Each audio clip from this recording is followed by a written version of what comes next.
Acabou o ano. Shakhtar em primeiro lugar, Dinamo em segundo lugar. Acabou o ano. Campeão? Não, ali era... Parava por causa do inverno. Do inverno. Aí o campeonato retomaria em fevereiro, terminaria em junho. Férias, venho pro Brasil, tranquilo. Volto pra lá, pré-temporada. Acabou a pré-temporada, volto pra Ucrânia. Que estoura? Guerra. Rússia invade a Ucrânia. Estourou a guerra. Estourou a guerra. Antes da gente entrar nesse tema guerra, que é muito forte, por causa da guerra, o campeonato foi dado como terminado. O que aconteceu? O Shakhtar foi campeão. Caraca. Naquela última rodada que aconteceu tudo isso. Com isso, o time foi nomeado campeão e ganhou 36 milhões de euros pela classificação para a Champions League. Que loucura. Então, ou seja, aquele gol nos últimos momentos seus, que entrou nos faltando 25 minutos para acabar, garantiu para o clube. Esse diretor ele é rei no clube agora, né? O diretor que acreditou em você, contra os médicos, contra tudo, ele é rei, ó. E aí eu quero pegar com vocês, olha bem para mim. Posicionamento. Os médicos se posicionaram, disseram, não acreditamos, mas chegou um diretor e disse, cara, eu vou botar o meu na reta, eu acredito, eu vou me posicionar e eu vou colher o risco. Eu me arrisco, pode trazer para mim o risco, né? E ele se posicionou. Podia ter dado errado, mas podia ter dado certo. Mas sabe o que aconteceu? Ele seguiu o coração dele. Ele seguiu o que ele acreditava. E ele se posicionou. Às vezes as pessoas olham para mim, Paulo, mas você se posiciona politicamente? Claro que eu me posiciono. E eu acho que todo mundo de direita deveria se posicionar e todo mundo de esquerda também deveria se posicionar. Não é o que você acredita? Então se posiciona com amor, se posiciona com respeito, se posiciona de forma pacífica. Eu não tenho que quebrar nada, bater em ninguém, mas se posicione de forma forte, veemente, mas se posicione, né? Então, Paulo, sua camisa amarela é o quê? É um posicionamento. Eu estou me posicionando. Eu me posiciono sempre, com respeito, com amor, mas eu me posiciono, porque tem muito covarde. Porque tem medo de perder cliente, tem medo de perder seguidores, tem medo de perder um monte de coisa e não se posiciona. E eu estou falando dos dois lados, tá? Esquerda, direita, centro. Então, para mim, quem não se posiciona, amigo, pensa na tua vida. Porque se você não se posicionar hoje, os espaços não ficam vazios. Alguém vai se posicionar por você e depois não reclama o que vai acontecer na tua vida. E eu estou falando isso na tua casa. Se você não se posiciona como marido, alguém vai ocupar esse espaço na tua casa. Se você não se posiciona como esposa, acredite, alguém vai se posicionar. Se você não se posiciona como pai, como mãe, alguém vai se posicionar. Espaços não ficam vazios. Tá? Então, se é para errar, eu prefiro errar pelo zelo, pelo cuidado, e não pela omissão, pela covardia e pelo medo. Então, você vai sempre me ver me posicionando, sempre. E eu digo isso para quem é pai, para quem é mãe, para quem é filho. Para quem é filho, se posicione como filho, haja como filho, fale como filho, se comporte como filho. Abra a porta desse teu quarto, filho, e sai desse quarto. Porque eu tenho certeza que teu pai está louco para ter um filho. Sua mãe está louca para ter um filho que ame, que cuide, que se permita ser cuidado. Eu vi uma família agora receber um jovem no intercâmbio. E o filho trancado no quarto, o filho grosseiro, rude, vendo no seu celular, no seu aplicativo, no seu computador. Aí chega um jovem de fora do Brasil. Aí vê um pai e uma mãe carinhosos, que olham, que atendem, que o pai lá dessa pessoa nesse país, frio, ausente, distante, sem afeto. E quando esse jovem chega e vê aqueles pais, aquele menino se coloca como filho e ocupa o espaço que o filho dele estava trancado no quarto sem ocupar. Amigo, quando o filho acorda, aquele menino tinha se tornado filho dos seus pais. E o filho trancado no quarto, como é que houve?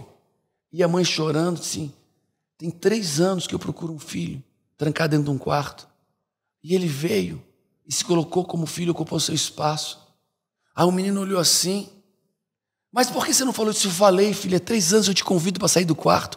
3 anos eu te convido para... Eu quero te comandar como um pai e uma mãe comanda. Eu quero te direcionar. Você grita, você berra, você não aceita nossas orientações. O Johnny, o nome do menino é Johnny. O Johnny, tudo que nós dizemos, ele obedece. E ele é grato, porque agora ele tem alguém que fala por eles, alguém com experiência, que orienta ele, que diz sim, que diz não. E aí esse menino cai no chão de joelhos pedindo perdão aos pais por toda a grosseria, por estar tantos anos trancado num quarto, contando uma narrativa idiota que família é atraso, que pai é grosseiro, é rude. E o pai se ajoelha com ele e diz: filho, mas o meu coração sempre vai ter o teu espaço. Se abraçam juntos, se reconciliam, e hoje é uma família completamente refeita. Um filho que faz questão de ter pais, e pais que conseguem ser pais dos seus filhos. Eu espero que ninguém tenha que ocupar o seu espaço, porque você não se posicionou. Pensa nisso. Nossa. E aí fomos campeões. E tudo que eu tinha pedido para Deus para não sair do país, eu e minha esposa, né? A gente orava tanto para Deus para não sair daquele país, daquela forma. Deus transformou em dupla honra. A gente Você se torna uma personalidade mais ainda, o responsável pela vitória do grupo. O time recebe 36 milhões de euros pela vitória que foi antecipada por conta da guerra. Isso. E aí vem esse tema guerra, onde aqui no Brasil a gente não entende muito bem, né? Não vive isso, uma guerra dessa forma. E na madrugada de uma terça-feira para quarta-feira, eu não estava me sentindo muito bem. Minha família estava aqui no Brasil. Graças a Deus, esposa e filhos. Isso. Por um livramento de Deus. E eu estava passando mal na noite, com febre, com calafrio e tal. E fui dormir 3 horas da manhã. E 5 horas da manhã o fisioterapeuta Luciano estava em casa com o filho dele. Me acorda desesperado. Júnior, vem ver a notícia. Tá tendo... Que horas isso? 5 da manhã. Então fui dormir às 3. Ali eu fui tomar um banho, né, para ver se melhorava. Deitei na cama. 3 horas da manhã eu fui dormir. Às 5 eu acordei. Júnior, pelo amor de Deus, olha. O Luciano, o fisioterapeuta, entrando no quarto, mostrando o celular. Ele estava com a esposa e filho? Não, ele estava com o filho dele, de 18 anos, em casa. Ele estava em casa. E desesperado, me acordando, falando: Júnior, já tá tendo ataque em Kiev. E eu levanto da cama assim, um pesadelo, né? Deixa eu entender isso. Isso é um pesadelo. Isso não tá acontecendo, é um pesadelo.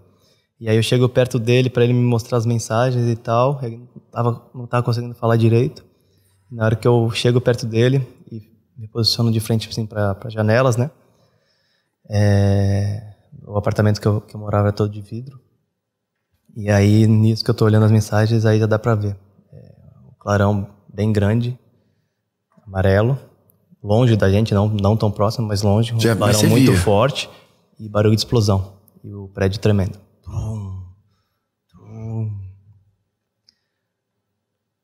É real. É real. Caraca, e agora? E agora? O que eu vou fazer? Aí eu fui pra sala, fui olhar pela janela da sala, e aí eu vi as outras janelas, né, que é um condomínio com muitos prédios, e eu vi os apartamentos, as pessoas pegando as malas, já prontas e saindo, e eu olhava pra baixo.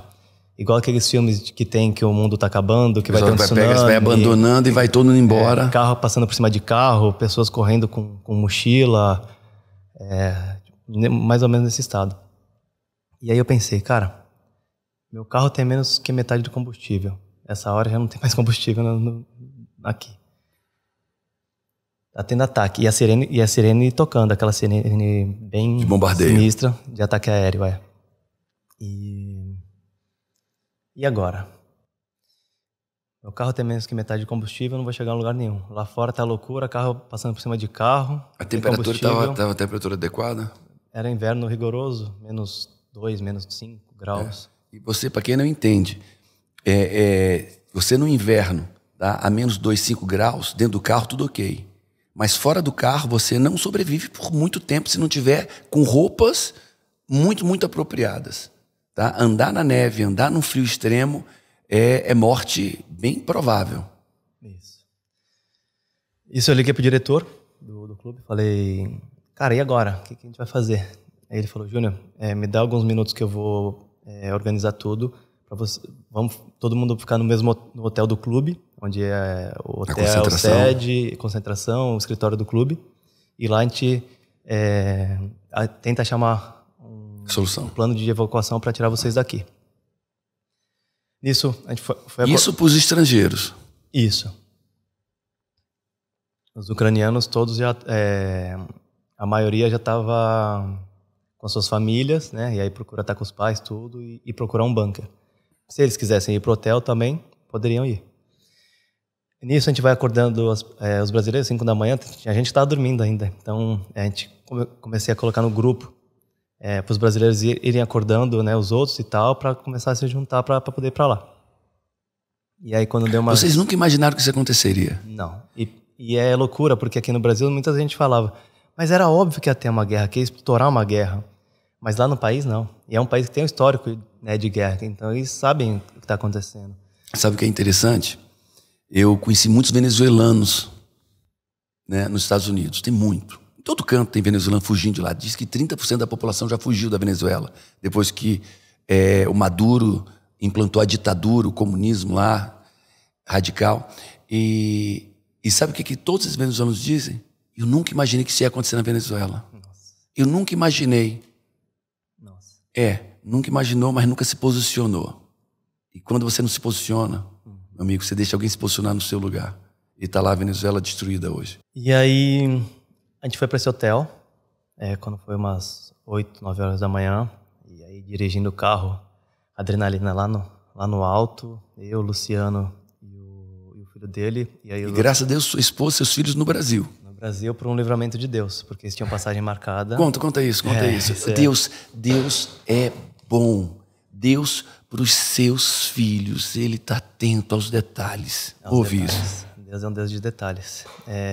Minha família chegaria no domingo, passaria a folga comigo, só que aconteceu uma situação uma semana antes.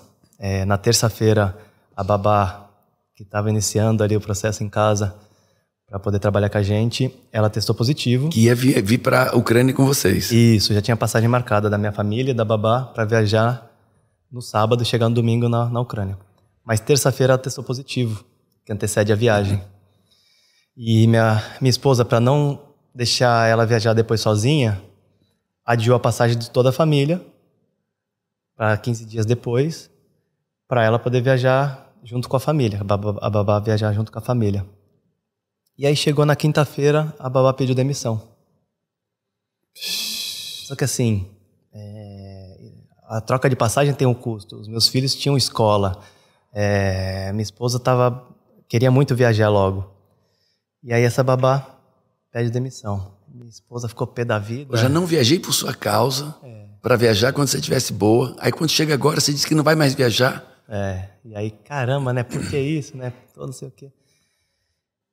E eles não foram. Então eles não chegaram lá no domingo. E logo alguns dias depois estourou a guerra. Então a gente vê o livramento de Deus nisso. Porque se a babá tivesse pedido demissão junto quando ela... Antes da minha esposa trocar passagem, minha esposa teria vindo com as crianças. Ele estaria no meio do conflito. Agora, como evacuar mais a esposa e mais as crianças? Isso. Então, a gente vê que Deus é um Deus de detalhes, né? Porque nisso ele deu livramento. Eu sei o quanto meu filho precisa de atenção. Eu sei o quanto ele pede minha atenção quando a gente está junto. Eu sei o quanto é importante para ele. E minha filha também. E minha esposa é uma mulher muito forte, só que também muito sensível. Então, eu sei o quanto seria difícil para eles passarem esse momento.